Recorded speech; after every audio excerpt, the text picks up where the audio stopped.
Welcome to the Balanced Ambition podcast. I'm your host, Matt Southam.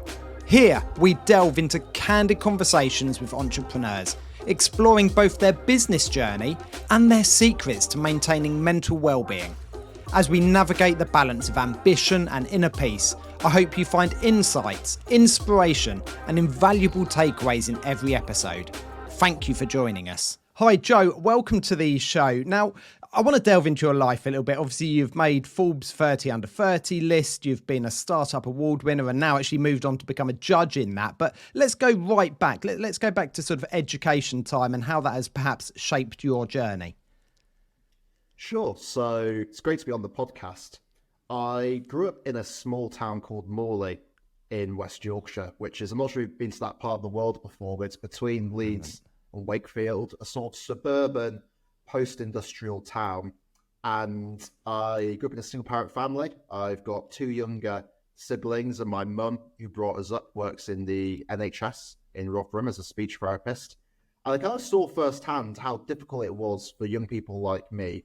They're coming from areas of the country which often go ignored and unrecognised by elite institutions. I saw how difficult it was to actually break the mold, do something unorthodox, and actually break through the barriers that prevent people getting into these institutions. So I went to state schools and I made the journey to Oxford University, but it was just incredibly difficult. And the only reason it was made possible for someone like me is the power of the internet, which is that no one in my hometown was going to university like Oxford. But what I could find through online research was advice from people who'd done it before. I could watch YouTube videos of students who are currently at university.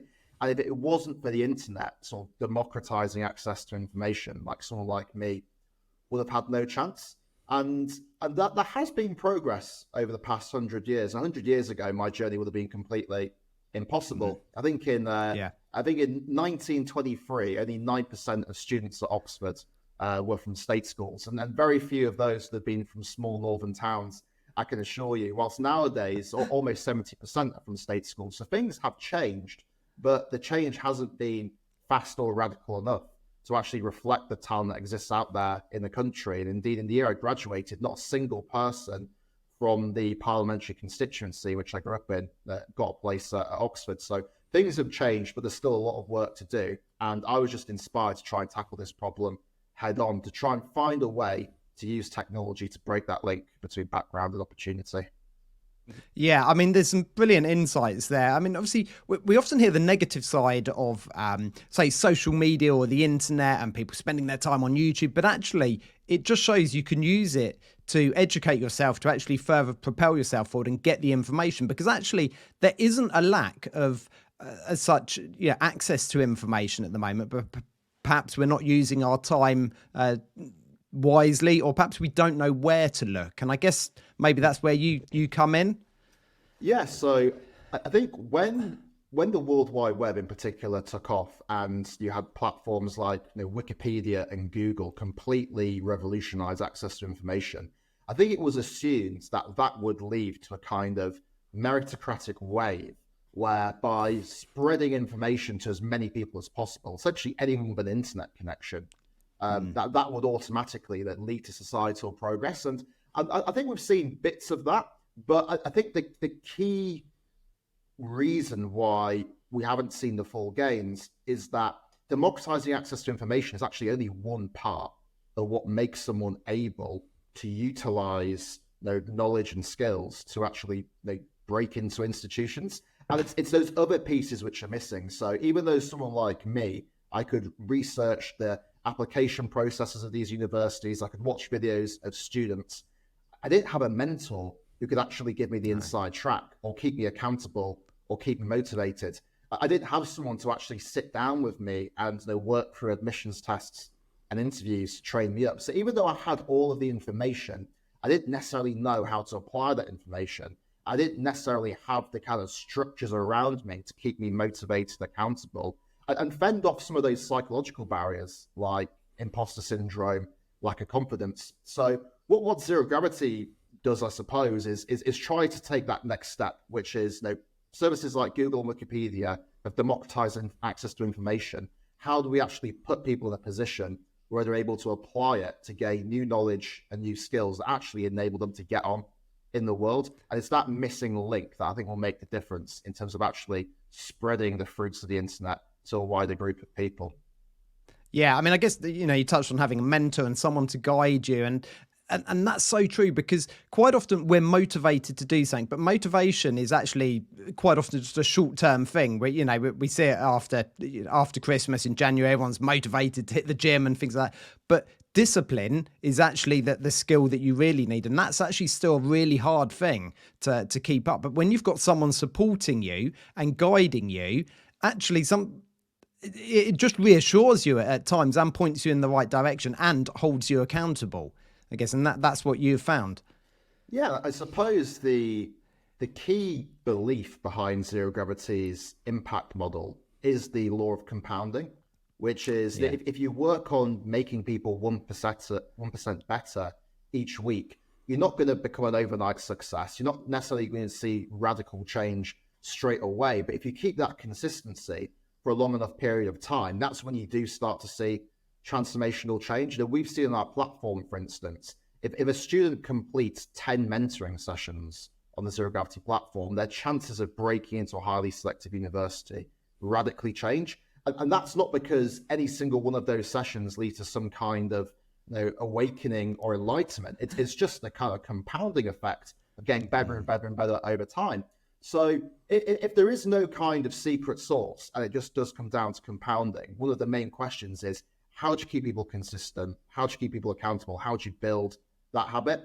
And I think it's very difficult to do that if all you're offering someone is access to a impersonal information platform, because Wikipedia doesn't tap into your psyche and suddenly make you more resilient, motivated, or determined. It just gives you information. So finding a way to use digital tools to also do that habit formation, create that accountability and consistency is a new thing to focus on. And I think there's some really interesting apps that have done this in other areas, like Duolingo is the famous use case of building a product experience, which is not just about how do you make it as easy as possible to learn languages, but actually how do you keep people accountable and consistent? Because most people sign up, they're thinking they're going to learn French overnight, they realize it's really, really difficult and give up. So apps like Duolingo try to solve that problem. In the weight loss space, you've got apps like Noom, for instance, which is all about how to keep people accountable on their fitness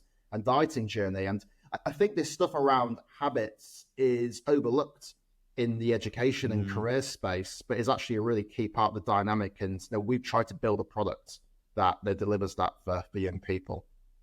Yeah, I mean, habits is absolutely key. I want to just go back to the education system slightly. You mentioned, some differences between, the state school and private schools, certainly in the, high performing universities. Do you feel that private education certainly instills more confidence in people? I've heard this a couple of times from other people to say that, people come out believing that they can do it, believing they can do anything, whereas a lot of state schools, people come out and almost slip into just whatever the generational trade was or background was, and they maybe haven't got the motivation to actually go for one of those higher positions. Do you feel that's the case? Yeah, no, absolutely. I think to draw on that idea of compounding again, if you kind of model your average private school as just 20% better across the board to a state school, so 20% smaller class sizes, 20% better teachers, 20% better sports facilities, you might not see that difference day to day, but when you accumulate that over 15 years of study, you're going to get a hugely different outcome at the end, just from a certain type of school being 20% better. And I think that's the truth with private schools. And going beyond the kind of resource component, I think what you mentioned on confidence is really interesting, because when you speak to a lot of people who are privately educated, the language they often use is, it was almost like there was a tailwind behind my entire journey, which is, I had to struggle to complete challenges and remove barriers, but there was always that force behind me that propelled me onwards, whether it was the confidence instilled by parents or having an aspirational peer group or being able to use finance to unlock doors or get access to opportunities at the right time. There's just that constant tailwind. And I think that's something that a lot of people who are educated in the state sector just don't have, which is if you don't have that tailwind behind you, as soon as you run into a barrier, it can actually be something which is existential to your journey. So like, for instance, if you get into trouble at school, that you go down the wrong path with the wrong set of friends, that can be game over from a ambition point of view for someone at a state school. Now you flunk your GCSEs, you then can't get into the right school for your sixth form, you can't go to university, you can't get a graduate job, and it's really difficult to recover from that. Whilst if you're someone from a more affluent background, if you go down the wrong path and the wrong set of peers, they usually can be dragged out of that by a school that's maybe more stricter on discipline, by parents who've invested the more time and money in your education. By they literally be able to use money to solve those problems. So therapists, behavioral consultants. So often if you make a mistake and you come from an affluent background, it isn't existential.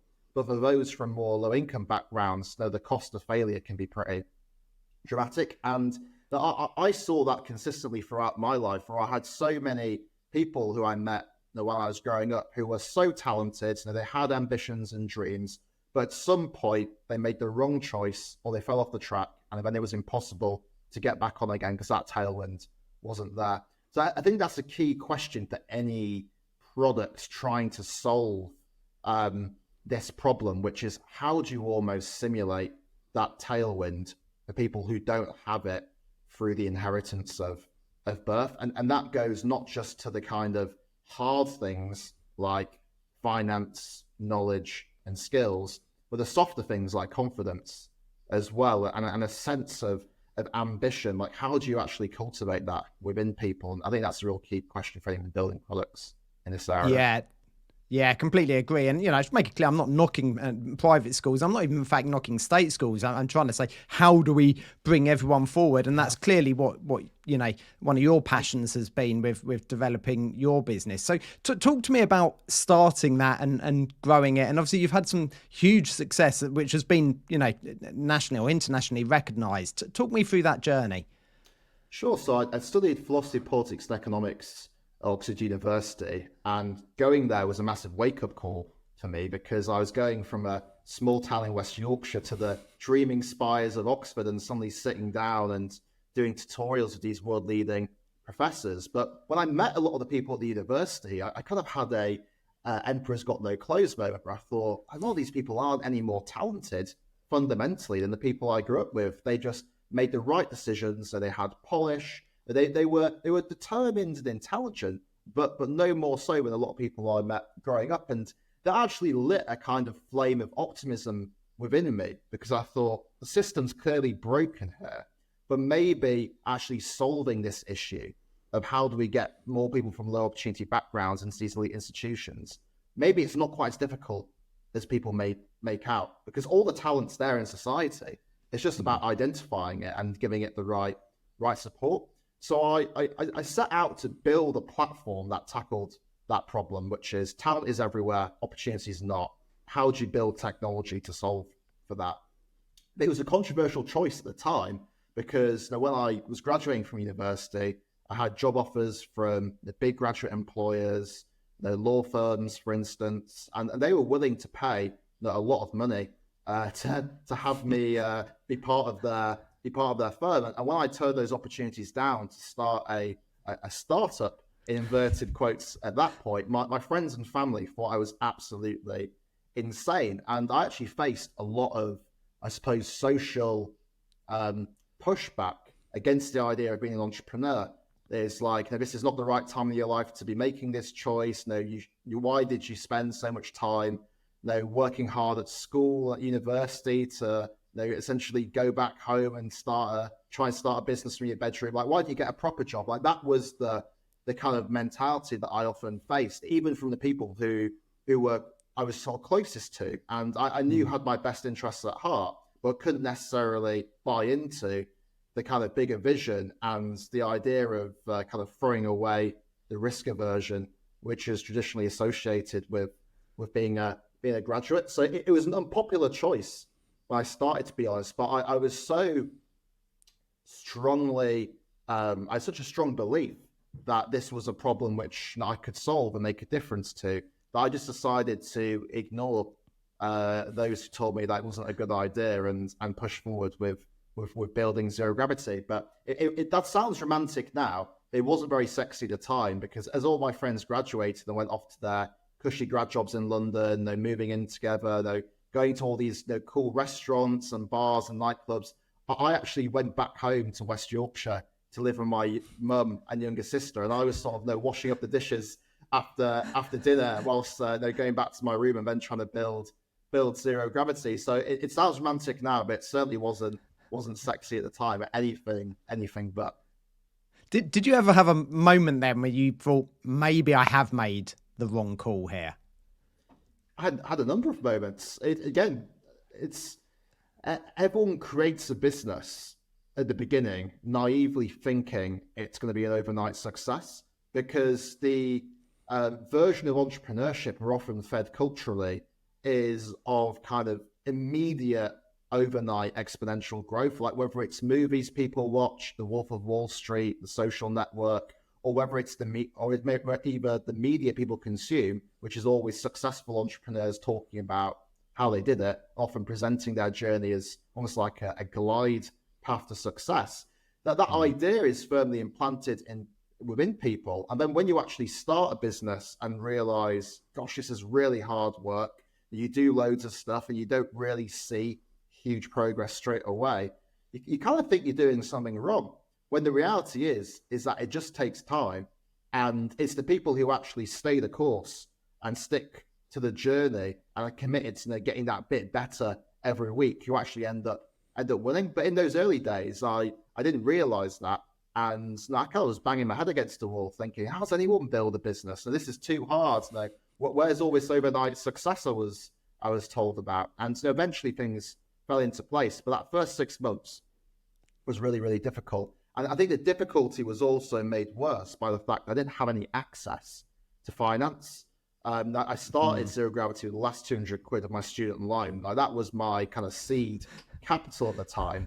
And when I tried to work out how to actually grow a business, I saw there was essentially two routes. You could either generate enough revenue to reinvest and grow what you're doing, or you could raise money from investors.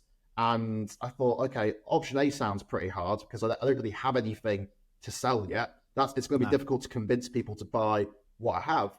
And then option B sounds pretty tough as well, because I don't know any of these investor types. And I ran into this phrase, friends and family funding, which was the idea that you should raise your first round of capital from people immediately in your network.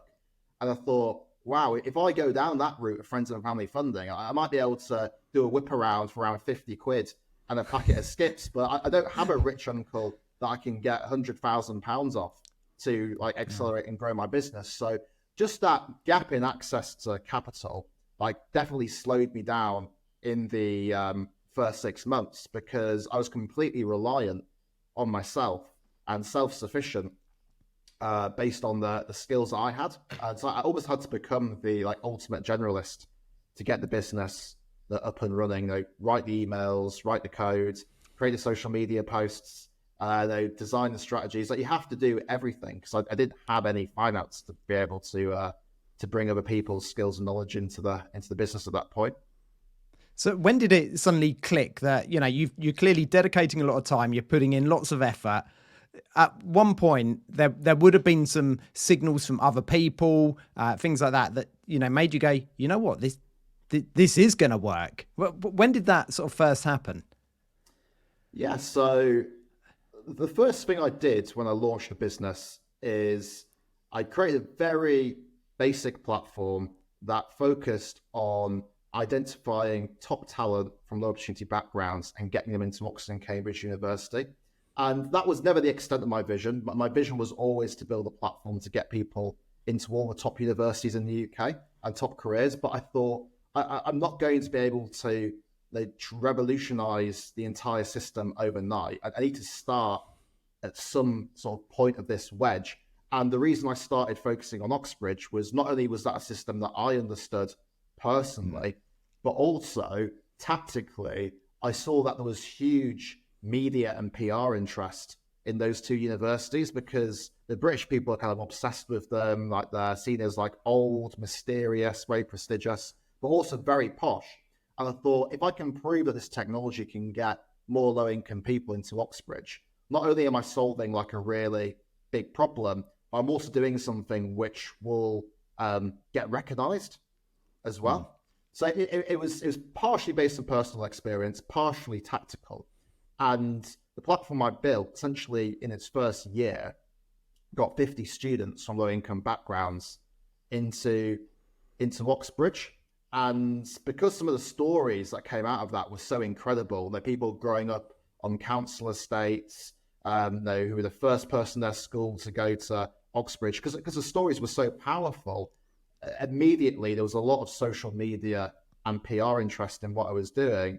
And I just ended up getting covered by a bunch of the mainstream media companies, whether it's the BBC, Times, Telegraph. And that then created a kind of domino effect that allowed me to unlock things that otherwise were out of scope. So, for instance, when when the work I was doing started getting covered in the newspapers, I suddenly had these high net worth investors getting in touch with me, saying, "Oh, we've seen what you've been doing. I think this technology looks really cool. These stories are great.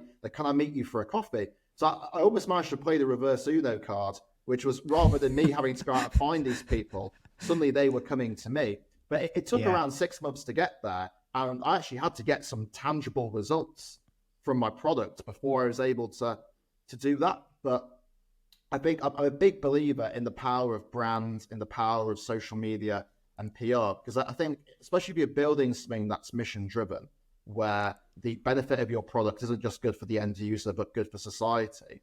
If you get things right, you can create a huge buzz from that, because people are going to want to know your story and what you're doing. And that's something that I massively leaned into, and I think was probably one of the most important factors behind Zero Gravity's liftoff at the beginning of the journey.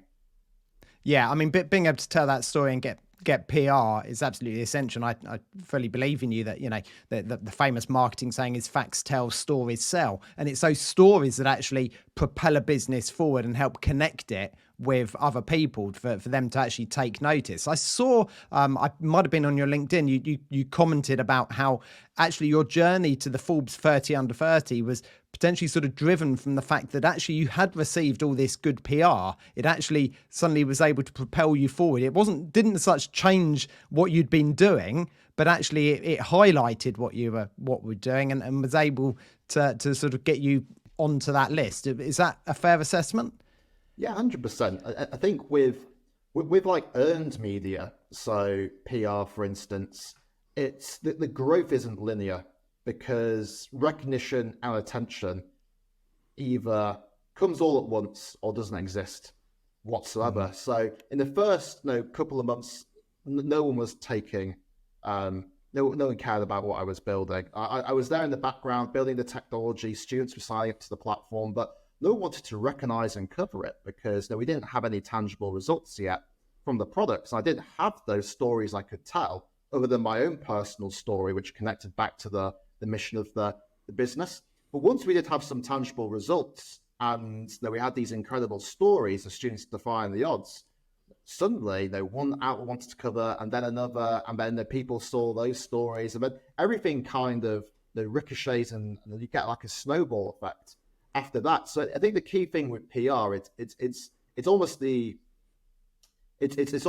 rather than creating linear growth of like, how do you get one news article per week? It's almost like, how do you get that first spike? Like, what are the things that have to fall into place for you to get that first spike of attention, which then unlocks the door to the next spike and then the spike afterwards. So I think rather than it being a kind of steady path, it's more of a kind of up and down of spikes of attention. And that's what we were able to build through those first initial results. And then moving forward after that, I was then able to lean more into my founder journey and story to talk about why I was building this business, which people cared about at that point, because I had some credibility on my former results. And then we had more stories, and then we had businesses partnering with us, and that became a story in and of itself. So yeah, I think with PR, it's almost like, how do you unlock that first spike? What's the things you need to do to get to that point? And if you can get if you can do that, to draw on the metaphor we spoke about at the beginning of the conversation, you will start to see that tailwind of PR, which is opportunities that you never thought you would have access to, or opportunities which you didn't actually have to do anything to get, will start to fall into your lap. And I suppose the Forbes 30 under 30 was an example of that, where like I never thought I was going to be someone who'd be in a position to be recognized on that list, and it certainly kind of wasn't top of my priority list. But as a result of getting all the PR, suddenly I was referred to the award, and then they took an interest, and the Forbes journalists were all kind of swarming around it because they've seen all the other stuff. So I managed to unlock a massively, I suppose, recognition-enhancing, credibility-enhancing opportunity, not from really doing any work, but just kind of having that PR tailwind behind me. Yeah, I mean, it's almost an ironic story that actually your PR led to more PR, led to more PR. So suddenly you're everywhere, which makes for other people seem like, cool, this is an overnight success because we're seeing you. And that's perhaps while it's a huge benefit to the business, that the problem we're seeing, for everyone growing a business is that we just suddenly see, from no one to suddenly a news story to the following day, a news story to the following day, a news story. And it feels like that. But actually, you have got a whole story behind this. But I guess what you're saying is you've now got into that opportunity that you're able to tell your story to the beginning part of it, I guess. Yeah, exactly. And I think last year we had 53 pieces of media coverage in tier one media. So that's like your broadsheets, your big tabloids, the TV, for instance. And now that looks insane on paper, but no one sees all the kind of hard work that led to that point. So a lot of those pieces of media coverage were about stories of Zero Gravity members defying the odds.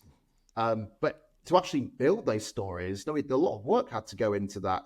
Building the technology to identify the students in the first place, then building the platform to actually give them the skills, the knowledge, the inside track on getting into these universities. So even though we look like a kind of PR machine nowadays with a constant flood of incredible case studies, that is just all of the effect of years and years of building and improving the technology. But to go back to a point that you made earlier, it was a big learning for me because when I started, I was obsessed about the technology itself. I was a bit of a nerd, and I wanted to tell everyone about the beauty of our algorithms and how we were building the platform in the cloud and the various features that we had. And I realized that there was only a very small constituency of people who were genuinely interested in that. The vast majority of people cared about the outcomes of the technology because, as you mentioned, it's stories that emotionally connect and resonate with people. And that's why I would advise anyone starting a business to kind of focus your marketing and PR on the why behind your business. Like, why is it that you do what you do? Why do you get out of bed in the morning? And can you bring that to life with real human stories that allow people to understand that why? And for us, that is Zero Gravity members defying the odds. They're getting into opportunities that they never otherwise going to be able to reach. And that brings our why to life every time that it's covered through that person. And we've never really had any in-depth coverage of our algorithms or the intricacies of our tech platform today. And even though that does kind of pain me in a way, that is just the nature of human beings. We're storytellers. We're not always people interested in the nuances of abstract systems. Yeah, I've had several conversations with tech companies and tech founders, and it's really interesting. There is always that point when generally tech founders like to talk about tech, and they have to click at one point that no one cares. And that sounds really brutal, but it is. And until it's going to make a major difference to people's lives, most of us, we don't understand the tech. So therefore we don't need to know about that. Like, what's the benefit to me? And actually, telling those stories of how other people have come along. It's, I can see there's still that little bit behind you, behind the eyes that wants a big story on how the technology works behind this. But equally, telling the stories of the business that has enabled your business to propel forward. Yeah, and so I think some businesses actually ingrain this into their ways of working. So I know, like Amazon famously, when they are thinking about solving a problem or building a feature, that they'll write almost like a PR memo explaining, why we're building what we're building, how's it going to work, what is it? And I think that's could actually be quite a useful heuristic in some businesses for solving problems, because it actually gets you out of the detail and specificity of what you're building, and actually gets you to think about, okay, why are we building what we're building, and what is the how? Like, if I was talking to a person on the street about how this works fundamentally, how would I describe that?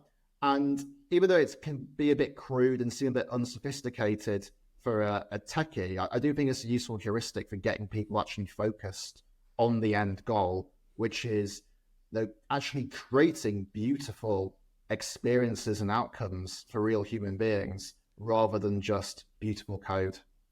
Yeah. Talk to me a bit about you. What do you do outside of work? How have you, managed to switch off from work? Because I know that growing a business can be particularly stressful. Like you said, you were doing multiple jobs. You're wearing multiple hats. The money isn't necessarily flowing in. What did you do to switch off and stop yourself from burning out, I guess?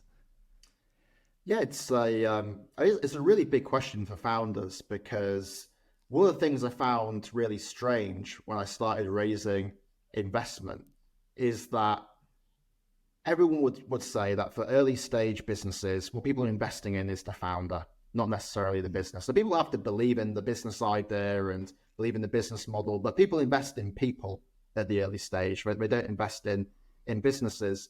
And even though that was a kind of nice vote of confidence that there was a number of people out there who were willing to kind of back me personally and my ideas, what I thought was interesting is actually once you get the investment, there's no kind of support for the individual, which is, there's all these support mechanisms for businesses, whether it's structured finance or accelerator programs or like whatever it is. But when it comes to actually ensuring that the founder behind the business continues to be motivated, resilient, and then mentally strong and capable of handling all of the kind of challenges and problems and setbacks that inevitably you face as an entrepreneur, there's no kind of real formal programs there. So I thought that was quite interesting. And when it came to my own journey, I was lucky enough that I had various mentors who I connected with and I sought out. And those people kind of provided the bedrock for me, not just in terms of getting the real tangible advice and solving problems, but actually just having the kind of person who you can send a WhatsApp to after a difficult day and just have a chat, and that kind of keeps you going and motivated. But I think the startup ecosystem is really trying out for something a bit more formal, structured, and sophisticated when it comes to actually powering founders' performance. Because the brutal reality is, I don't believe it's possible to win and scale as an early stage business unless the founder is performing at a really high level. I don't think you see very many early stage businesses that succeed, even if the founder is absolutely rubbish and diabolical. Like it may end up that further down the track, they're not the right person to run a 10,000 person organization, but usually they were like a really good person to run that kind of 10 person, 100 person organization. So yeah, it had to be very self-driven. And I think burnout is an interesting question, because I used to kind of roll my eyes about burnout. And I was like, no, people need to get over themselves. Work-life balance is never really going to exist as an entrepreneur. But I do kind of think about it more now, because I think in the first 5 years as a founder, you kind of live off the adrenaline of what you're doing.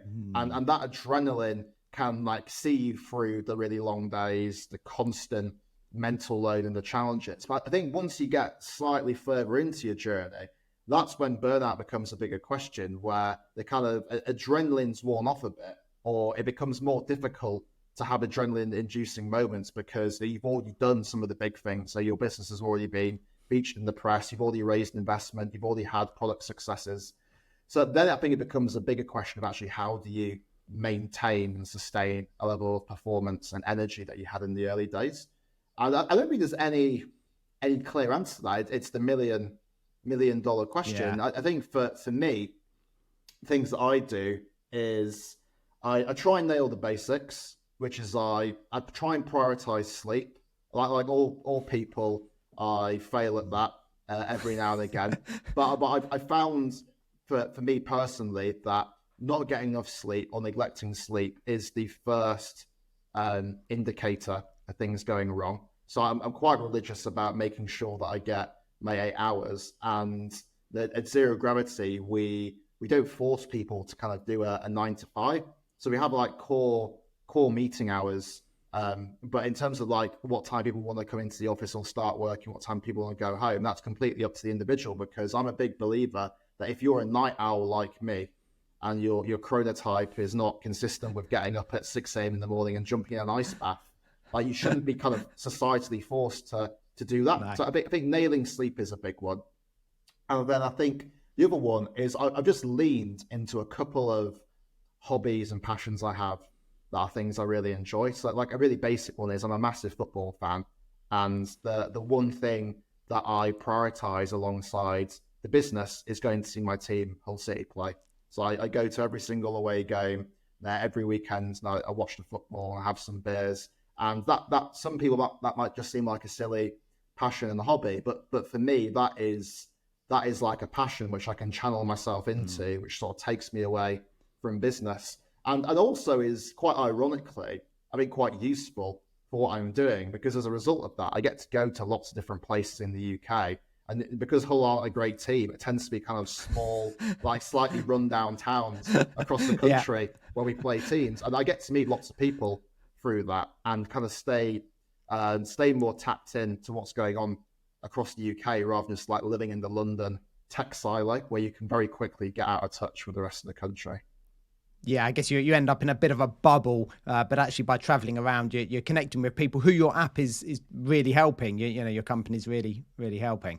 Yeah, I've had like lots of experiences now where it's almost like a pinch yourself moment, where I've like had Uber drivers, for instance, who I've just spoken to, small talk on a journey, who've mentioned that their son or daughter has used Zero Gravity and has got like a university place through it. And then that was something that I thought would have been like impossible 5 years ago, but like every now and again, like when I'm out and about and speaking to people, like people have had an interaction with the business in terms of they know someone who's benefited from it, and that's really nice. I don't know how it feels to be a founder where you can literally see people using your product every day. Like feel like the founder of Monzo must be quite weird, people getting their contactless cards out in a restaurant and sort of tapping on the keypad. But you're starting to kind of see those just more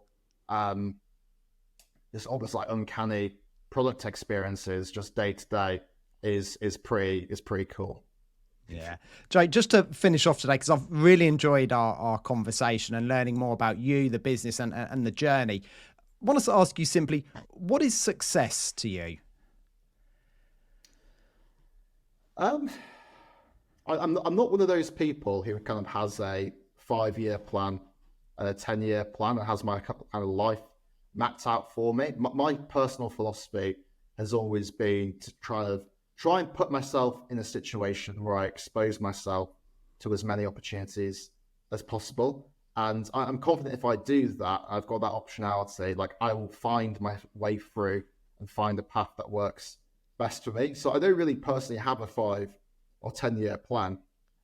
But I think the thing that has sort of kept me going is to do things, and it sounds a bit wanky, but like to do things that have a real purpose and meaning to them. Because when I was younger and was at university, you kind of get sold the whole thing around, get a job, make as much money as possible, buy a house, move in with your girlfriend, get married, and that is what success looks like. But what I found getting older is that the financial successes of Zero Gravity and even the kind of profiling successes have not been things that have made me feel happy or good. Like, for instance, you mentioned the Forbes 30 and the 30.